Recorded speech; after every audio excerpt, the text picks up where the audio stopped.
नमस्कार दर्शकों, आज हम आपको लेकर चलेंगे 511 वर्ष पूर्व की उस ऐतिहासिक घटना की ओर जिसके रहस्य से पर्दा संत रामपाल जी महाराज ने उठाया। और इस घटना का संबंध एक ऐसे महापुरुष से है जिसे कोई संत तो कोई कवि तो कोई भगवान मानता है, जिनका नाम है कबीर साहब जी। जी हाँ दर्शकों, कबीर साहब को कोई संत तो कोई कवि तो कोई भगवान मानता है, लेकिन दर्शकों संत रामपाल जी महाराज ने इस ऐतिहासिक घटना का रहस्य जिन साक्ष्यों के साथ दिया है, जिसे जानने के बाद आप स्वयं इस निर्णय तक पहुंच जाएंगे कि वास्तव में कबीर जी कौन थे। तो इस रहस्य को जानने के लिए देखिए यह पूरा वीडियो।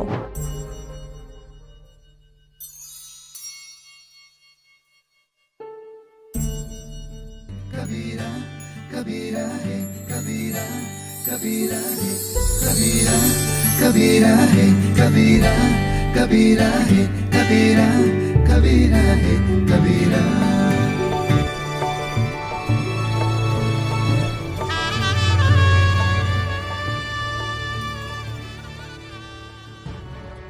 पूर्ण परमात्मा सर्वश्रेष्ठी रचनहार कबीर देव प्रत्येक युग में इस धरा पर अवतरित होते हैं और एक आम जन साधारण की तरह लीला करते हुए अपने वास्तविक घर यानी सतलोक की जानकारी भक्त समाज को देते हैं। लेकिन उस समय अधिकांश लोग परमेश्वर की पहचान नहीं कर पाते। लगभग 625 वर्ष पूर्व पूरी सृष्टि को बुनने वाले कबीर साहिब जी काशी नगर की जुलाहा बस्ती में एक टूटी सी झोपड़ी में 120 वर्ष तक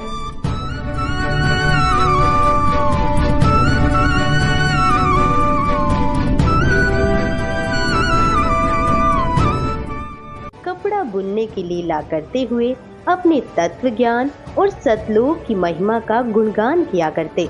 उन्होंने समाज में फैले पाखंडवाद को समाप्त किया और भक्तों को एक सच्ची भक्ति का मार्ग दिखाया। इस भक्ति के फल स्वरूप लोगों को परमात्मा का वास्तविक लाभ मिलने लगा।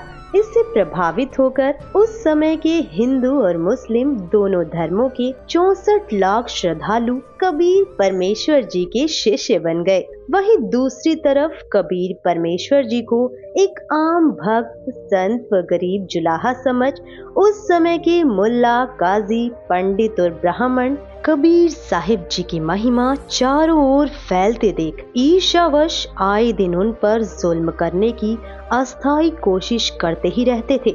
जब सब षड्यंत्र फेल हो गए तो काशी के सभी पंडितों और काजी मुल्लाओं ने सभा करके निर्णय लिया कि कबीर एक निर्धन जुलाहा है। हम इसके नाम से पूरे हिंदुस्तान में चिट्ठी भिजवा देते हैं कि कबीर सेठ पुत्र नीरू जुलाहा कॉलोनी बनारस वाला 3 दिन का भोजन भंडारा करने जा रहा है। सभी अखाड़े वाले बाबा और साधु संत आमंत्रित हैं। साथ में अपने अपने शिष्यों को अवश्य लाएं। तीनों दिन प्रत्येक भोजन के पश्चात सभी साधु संत ब्राह्मण काजी मुल्ला पीर पैगंबर और ओलिया को एक दोहर एक मोहर तथा जो कोई सूखा सीधा यानी आटा मिठाई घी दाल चावल भी लेना चाहे वह भी दिया जाएगा। दोहर एक लोई होती थी जो उस समय की सबसे महंगी और उपयोगी कंबल मानी जाती थी, जिसे अमीर लोग ही ओढ़ते थे। मोहर लगभग 10 ग्राम सोने से बनी होती थी, जिसकी वर्तमान कीमत लगभग 30,000 रुपए है। उस लोहे की कीमत वर्तमान में 10,000 से कम नहीं है। सर्वसम्मति से यह निर्णय लेकर पत्र भिजवा दिए गए और दिन निश्चित कर दिए गए। निश्चित दिन को 18 लाख साधु संत ब्राह्मण मंडलेश्वर अपने अपने शिष्यों सहित पहुंच गए। सबको लालच था कि प्रत्येक भोजन के पश्चात उपरोक्त दक्षिणा मिलेगी, इसलिए अपने अपने शिष्यों को मंडलेश्वर ले आए कि अच्छा माल मिलेगा, सूखा सीधा भी लेंगे, महीनों का खाने का और कई हजार का सोना तथा लोई मिलेगी, बेचकर काम चलाएंगे। कबीर परमेश्वर ने 2 रूप में अभिनय किया। एक रूप में वह अपनी कुटिया में बैठे रहे, दूसरे रूप में अपने सतलोक से 9 लाख बैलों पर थैले रखकर पका हुआ सामान तथा सूखा सामान और दोहर मोहर भर कर ले आए। आया है बंजारा केशव आया है, काशी आया माल अपारा केशव आया है।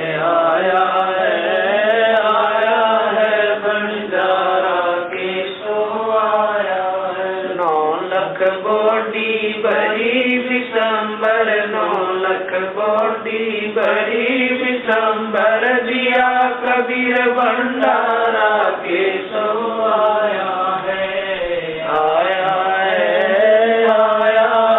बंजारा के सो आया है धरती ऊपर तंबू तारे धरती ऊपर तंबू तारे चौपड़ के बजारा के सो आया है बंजारा के सो आया है कौन देश से बालद आई कौन देश से बालद आई ना कहीं बजाने वाला के सो आया है बंजारा के सो आया है अपरम पार पार गत तेरी अपरम पार पार गत तेरी कित उतरी जलधारा के सो आया है बंजारा के सो आया है साहूकार नहीं कोई जाके साहूकार नहीं कोई जाके काशी नगर मजारा के सो आया है बंजारा के सो आया है दास गरीब कल्प से उतरे दास गरीब कल्प से उतरे जिया पे अलग कर तारा के सो आया है बंजारा के सो आया है दास गरीब कल्प से उतरे दास गरीब कल्प से उतरे जिया पे अलग कर तारा के सो आया है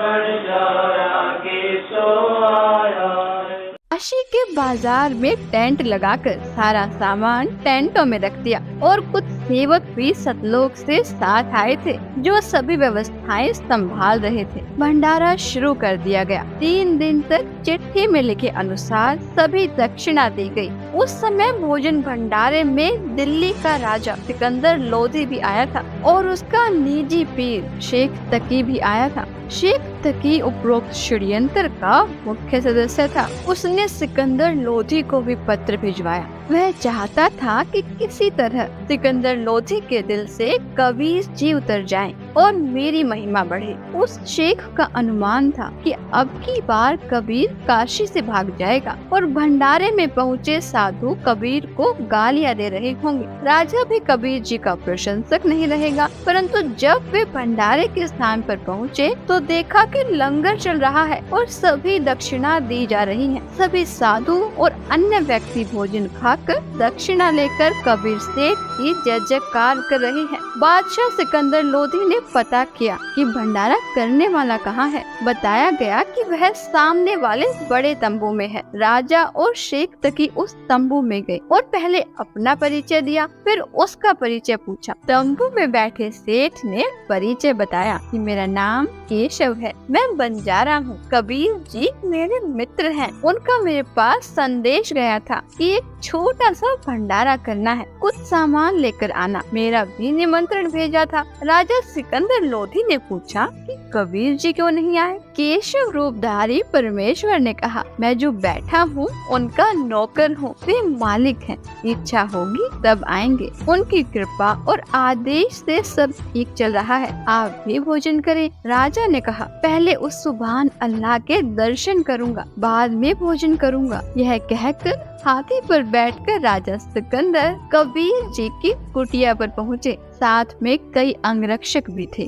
कबीर परमेश्वर जी को संत रविदास जी ने सुबह ही बता दिया था कि हे कबीर जी, आज तो विरोधियों ने बनारस छोड़कर भगाने का कार्य कर दिया है। आपके नाम से झूठे पत्र भेज रखे हैं और ऐसा ऐसा लिखा है। लगभग 18 लाख व्यक्ति, साधु संत लंगर खाने पहुंच चुके हैं। कबीर जी ने कहा कि मित्र आजा, बैठ जा, दरवाजा बंद करके साकर लगा ले। आज का दिन बिताकर रात्रि मैं अपने परिवार को लेकर भाग जाऊंगा, कहीं अन्य शहर गांव में निर्वाह कर लूंगा। जब उन्हें कुछ खाने को मिलेगा ही नहीं तो चिल्लाकर गाली गलौज करके चले जाएंगे। हम साकर नहीं खोलेंगे। यदि किवाड़ तोड़ेंगे तो हाथ जोड़ लूंगा कि मेरा सामर्थ्य आपको भंडारा कराने का नहीं है। गलती से पत्र डाले गए, मारो भावे छोड़ो। दोनों संत माला लेकर भक्ति करने लगे। मुँह बोले माता पिता तथा मृतक जीवित किए हुए लड़का तथा लड़की सुबह सैर को गए थे। इतने में दिल्ली के बादशाह सिकंदर लोधी ने दरवाजा खटखटाया। संत रविदास जी ने कहा, प्रभु लगता है कि अतिथि यहाँ पर भी पहुँच गए हैं। कबीर जी ने कहा, देख सुराग से, बच्चे तो नहीं आ गए हैं। रविदास जी ने देखकर बताया कि नहीं, कोई और ही है। 2-3 बार दरवाजा खटखटाकर राजा सिकंदर लोधी ने अपना परिचय देकर बताया कि आपका दास सिकंदर आया है, आपके दर्शन करना चाहता हूँ। परमेश्वर कबीर जी ने कहा, राजन आज दरवाजा नहीं खोलूंगा। मेरे नाम से झूठी चिट्ठियाँ भेज रखी हैं। लाखों संत भक्त पहुँच चुके हैं। रात्रि होते ही मैं अपने परिवार को लेकर कहीं दूर चला जाऊंगा। सिकंदर लोधी ने कहा, परवरदिगार आप मुझे नहीं बहका सकते। मैं आपको निकट से जान चुका हूँ। आप एक बार दरवाजा खोलो, मैं आपके दर्शन करके ही जलपान करूँगा। परमेश्वर की आज्ञा से रविदास जी ने दरवाजा खोला तो सिकंदर लोधी मुकुट पहने पहने ही चरणों में लौट गया और बताया कि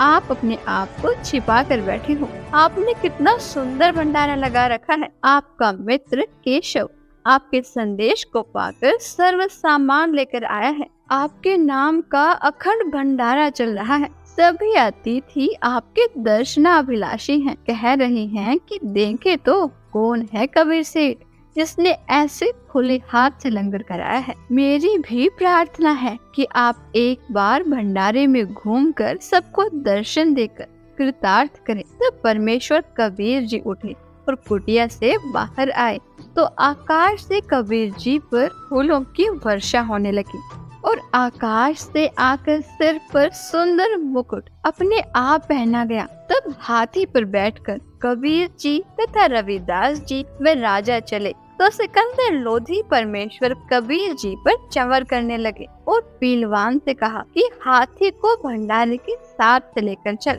जो भी देखे और पूछे काशी वालों से कि कबीर सेठ कौन सा है, उत्तर मिले कि जिसके सिर पर मोर पंख वाला मुकुट है यह है कबीर सेठ, जिस पर सिकंदर लोधी दिल्ली के बादशाह चंवर कर रहे हैं। सभी एक स्वर में जय बोल रहे थे। जय हो कबीर सेठ की। जैसा लिखा था वैसा ही भंडारा कराया है। ऐसी व्यवस्था कहीं देखी न सुनी। भोजन खाने का स्थान बहुत लंबा चौड़ा था।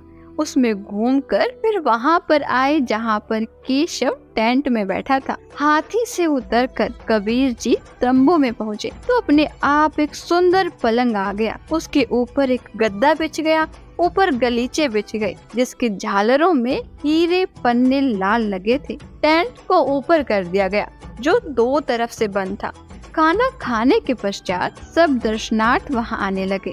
तब परमेश्वर कबीर जी ने उन परमात्मा के लिए घर त्याग कर आश्रमों में रहने वालों तथा अन्य गृहस्थ व्यक्तियों और ब्राह्मणों को आपस में अर्थात केशव तथा कबीर जी ने आध्यात्मिक प्रश्न उत्तर करके सत्य ज्ञान समझाया।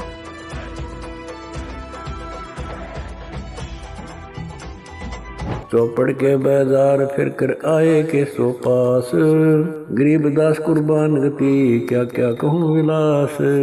पाट पटंबर बस गए ऊपर हीरे लाल, गरीबदास साहेब धनी लाए मुक्ता माल। केसो और कबीर का तंबू माई मिलाप, गरीबदास 8 पैर लग गोष्ठी निजगर गाप।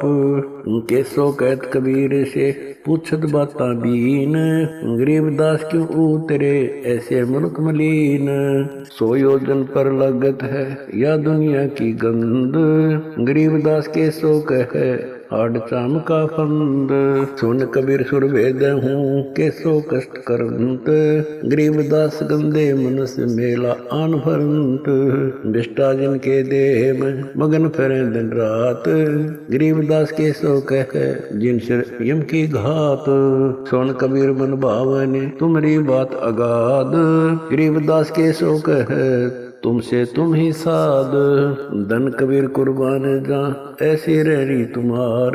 गरीबदास के सो कह छोड़िए गंदा संसार।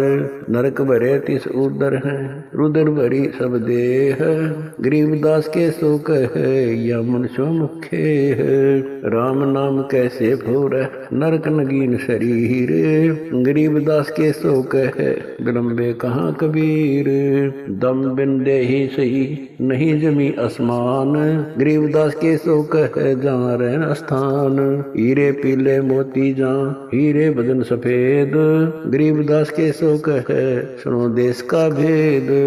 लाल श्याम जहाँ रतन है नहीं भौतिक आकार। गरीबदास के सो कह चल कबीर परिवार। सुन के सो अब वंदना कह कबीर संदेश। गरीबदास लोक में है हमारा परवेश। आड़ चाम की देही में दूध रतन सरवंत। गरीबदास घट पिंड में ऐसे है भगवंत। तन दूधी को पाड़ कर जय कोई देखे दूध। गरीबदास उस पिंड में आड़ चाम और गूद। हमरे ही हुनियारे है अमरा सर्जनहार। गरीबदास विधि भेद सुन खुल मुक्ति द्वार। युग 70 हम ज्ञान दिया जीवन समझा एक। गरीबदास घर घर फिरे दरे कबीरा भेख। 70 युग सेवन किए किन न बुझी बात। गरीबदास में समझात हूँ मोहे लगावे लात। कल्प कोटि युग बीतिया हम आए हर बेर। गरीबदास के सो सुनो देन भक्ति की टेर। स्वर्ग मृत्यु पाताल में हम बैठे कई बार। गरीबदास घर घर से जा मार मार के मार। हमारी जात अपूर्वी पूरब रहनी हमारे। गरीबदास कैसे जोड़े पश्चिम के कतार। हम है ठेठ पूरब के उतरे ओगट घाट। गरीबदास जी दक्षिण के यो नहीं मिलती साट। हम पूरब के पूर्वी उत्तर देश उतरंत। गरीबदास जी दक्षिण के यो नहीं संग चलंत। जिन्हों हमारी सीख ली काटू जरा मण जंजीर। गरीबदास के सो सुने ऐसे कह कबीर। फिर बाजी विद न रचे वह नी जीव अवंत। गरीबदास सत्यलोक में अमर पटा पावंत। अनंत कोट बाजी जहाँ रचे सकल ब्रह्मंड। गरीबदास मैं क्या करूं काल कर जीव खंड। किलों काल निकंद हूँ जीव विध्वंस नहीं होए। गरीबदास जुल्ला कहे शब्द न बूझे कोए। मनुष्य जीव क्या बात है पशु पक्षी परवाने। गरीबदास जुल्ला कहे करहूँ हंस अमान। मैं बंजारा आदि का यही हमारी साट। गरीबदास जी अबे करूं बोर न आवे बाट। एक गाड़ा एक जलाइए यानी मोए सुहाए। गरीबदास सतलोक में देहूं जीव पहुँचाए। सुन कबीर के शोक है जो कुछ करो सो कीन।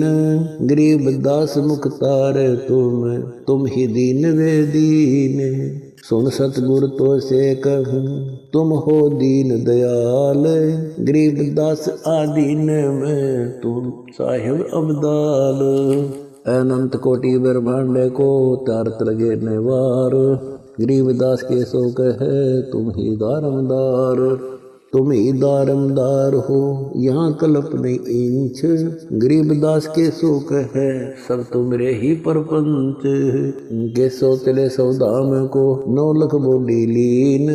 गरीबदास बंधन किया बाजत है सुरबीन। के सो और कबीर जित मिलत बेता एक। दास गरीब कबीर हरि दरते नाना भेख। बंजारे और बैल सब लाए थे भरमाल, गरीबदास सतलोक को चले गए तत्काल। आवत जाते ना लखे कौन जाम प्रकाश, गरीबदास बूझ है कहाँ गए हरिदास। हरि में हरि के दास है दासन के हरि पास, गरीबदास पद अगम गति सात की उदास। चलो सिकंदर बादशाह क्यों व्यर्था वक्त कमाए, गरीबदास उस पीर के तन मन लगी भाए। जेता शहर कबीर का हमरे बहुत अनेक, गरीबदास से तक के लगी जुबान नेक। गूंगा भया बोले नहीं जवाब जुबान, गरीबदास मारा पड़ा बिन ही करो कमान। एता दोष दरे कहा दग्ध जमी आसमान, गरीबदास गूंगा भया बहरा हुआ कान। 8 पहर यानी 24 घंटे तक सत्संग करके उनका अज्ञान दूर किया। कई लाख साधुओं ने दीक्षा ली और अपना कल्याण कराया। विरोधियों ने तो परमेश्वर का बुरा करने की कोशिश की, परंतु परमात्मा को इकट्ठे करे कराए भक्त मिल गए अपना ज्ञान सुनाने के लिए। उन भक्तों को सतलोक से आया हुआ उत्तम भोजन कराया, जिसके खाने से अच्छे विचार उत्पन्न हुए। उन्होंने परमेश्वर का तत्व ज्ञान समझा, दीक्षा ली तथा कबीर जी ने उन्हें वर्षों का खर्चा भी दक्षिणा रूप में दे दिया। सब भंडारा पूरा करके सर्व सामान समेट कर बैलों पर रखकर जो सेवक आए थे वे चल पड़े। तब सिकंदर लोधी, शेख तकी, कबीर जी, केशव जी तथा राजा के कई अंगरक्षक भी खड़े थे। अंगरक्षक ने आवाज लगाई, बैल धरती से 6 इंच ऊपर चल रहे हैं, पृथ्वी पर पैर नहीं रख रहे। यह लीला देखकर सब हैरान थे। फिर कुछ देर बाद देखा तो आसपास और दूर तक न बैल दिखाई दिए और न बंजारे सेवक। सिकंदर लोधी ने पूछा, हे कबीर जी, बंजारे और बैल कहाँ गए? परमेश्वर कबीर जी ने उत्तर दिया कि जिस परमात्मा के लोक से आए थे उसी में चले गए। उसी समय केशव वाला स्वरूप देखते ही देखते कबीर जी के शरीर में समा गया। सिकंदर राजा ने कहा, हे अल्लाहु अकबर, मैं तो पहले ही कह रहा था कि यह सब आप कर रहे हो, अपने आप को छिपाए हुए हो। शेख तकी तो जल भुन रहा था, कहने लगा कि ऐसे भंडारे तो हम मने को कर दे, यह तो महोछा सा किया है, हम तो जग जोनार कर देते। महोछा कहते हैं वह धर्म अनुष्ठान जो किसी पुरोहित द्वारा पितृदोष मिटाने के लिए थोपा गया हो। उसमें व्यक्ति बताए गए नग मन मारकर सस्ती कीमत के लाकर पूरे करता है, हाथ सिकोड़ कर लंगर लगाता है। जिसके घर कई वर्षों के बाद संतान उत्पन्न होती है तो दिल खोल कर खर्च करता है, भंडारा करता है तो खुले हाथों से। संत गरीबदास जी ने उस भंडारे के विषय में जिसकी जैसी विचारधारा थी यह बताई। गरीब कोई कहे जग जो नार करी है, कोई कहे महोछा, बड़े बड़ाई करया करें गाड़ी काटे ओछा। भावार्थ है कि जो भले पुरुष थे वे तो बड़ाई कर रहे थे कि जग जो नार करी है, जो विरोधी थे वो ईर्ष्यावश कह रहे थे कि क्या खाक भंडारा किया है, यह तो महोछा सा किया है। जब शेख तकी ने ये वचन कहे तो वह गूंगा तथा बहरा हो गया और शेष जीवन पशु की तरह जिया। अन्य के लिए उदाहरण बना कि अपनी ताकत का दुरुपयोग करना अपराध होता है और उसका भयंकर फल भोगना पड़ता है। दर्शकों, अभी आपने देखा कि पूर्ण परमात्मा कबीर जी ने अपनी समर्थता का परिचय देते हुए 3 दिन तक 18 लाख साधु संतों को केशव बंजारा रूप में सतलोक से आकर भंडारा कराया था। और ऐसे ही दिव्य भंडारे को वर्तमान समय में संत रामपाल जी महाराज द्वारा 10 से अधिक सतलोक आश्रमों में साल में 6 बार करवाए जाते हैं, जिसमें पूरे विश्व को आमंत्रित किया जाता है, जिससे यह सिद्ध होता है कि समर्थ पूर्ण परमात्मा कबीर जी ही वर्तमान समय में संत रामपाल जी महाराज के रूप में इस धरा में मौजूद हैं, क्योंकि समर्थ कबीर परमात्मा के बिना पूरे विश्व को भंडारा कराना संभव नहीं है। दर्शकों, इस वीडियो में आपने कबीर साहिब की 18 लाख साधु संतों को दिव्य भंडारा कराने की एकमात्र लीला के विषय में जाना, लेकिन कबीर परमात्मा ने आज से लगभग 600 वर्ष पूर्व ऐसी अनेक लीलाएं की थीं। कबीर साहिब की संपूर्ण लीलाओं की विस्तृत जानकारी जानने के लिए संत रामपाल जी महाराज के मंगल प्रवचनों को प्रतिदिन देखिए संत रामपाल जी महाराज YouTube चैनल पर।